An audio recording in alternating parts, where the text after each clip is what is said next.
This is lesson 6-8. It's about graphing radical functions. In this first video, we will graph square root functions with their transformations. So a square root function is the inverse to a quadratic function.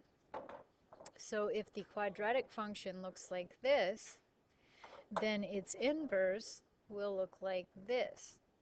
The problem is that the inverse is not a function because it does not pass the vertical line test.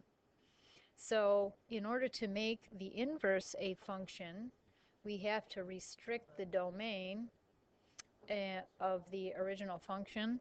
So the square root function is going to be only the positive root, which is the top half of the curve.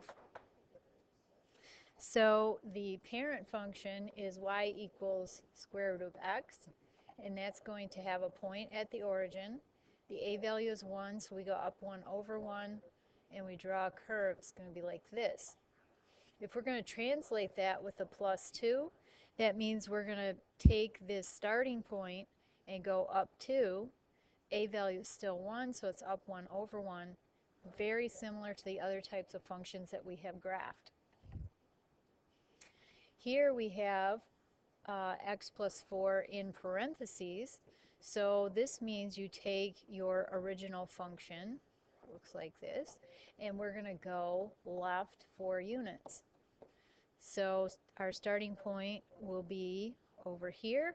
A value is still 1, so we go up 1 over 1, and our new curve is going to look like that.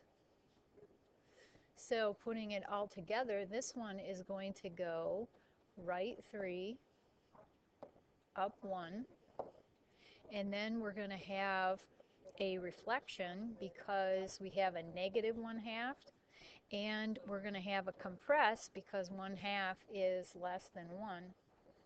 So we're going to go right 3, up 1, and then instead of going up 1 over 1, we're going to go down a half and right 1, and our curve ends up looking like this.